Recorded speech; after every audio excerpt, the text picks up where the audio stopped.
apartment, he had to be creative if he wanted to ditch them. Logan found his first hiding spot at age 7.5, while trying to avoid finishing an assignment on the Amazon rainforest. In between Max's duties as head candy scientist, he was teaching Logan about the effects of water saturation and drought on various types of cocoa beans. Logan didn't mind having to make a diorama. All he had to do was visit the factory's tropical room, which was as close to a real rainforest as one could get without visiting the equator. He took an old shoebox, shoveled some dirt into it from around his favorite sapodilla tree, taped some fallen leaves to 2 pepsicle sticks, strung a green shoelace from stick to stick to make a vine, dangled a brown plastic monkey from the vine, and called it a day. But he really didn't want to do the second half of the assignment, going to the factory's library to find books and write down facts. Particularly in his younger years, Logan was more of a hands-on, in-the-moment type of person, the kind of boy who looked closely at things and tried to figure them out on his own. When he couldn't, he enjoyed the not knowing just as much as finding a solution. He would rather wonder how an ecosystem such as the rainforest gave life to so many different types of flora and fauna than find out an answer that might not be as exciting as he'd hoped. So he decided he simply wasn't going to do it. Having no interest in actually telling Max the news, he figured his only option was to hide. But he couldn't just wander into the factory and pick some random storage room. Preparations had to be made. He carefully gathered his supplies and then parked himself in one of the oversized chairs in the library and pretended to do his reading.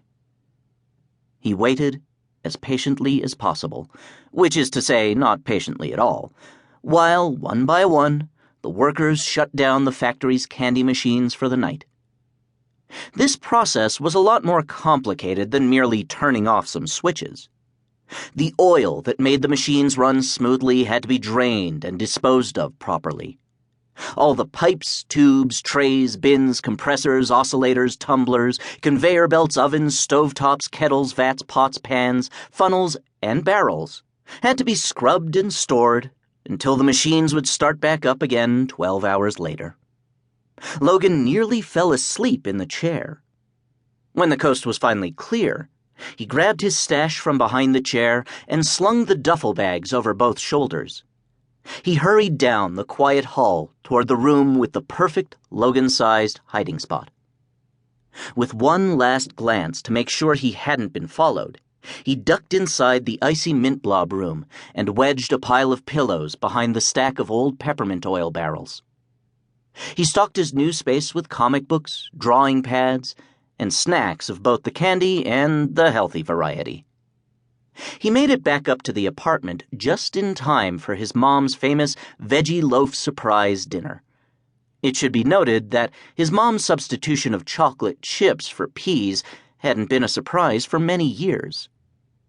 Even though he ultimately had to finish the report, Logan wound up spending many lazy midday hours tucked away in that hiding spot, lulled into an almost dreamlike state by the thumping of the nearby panning machine.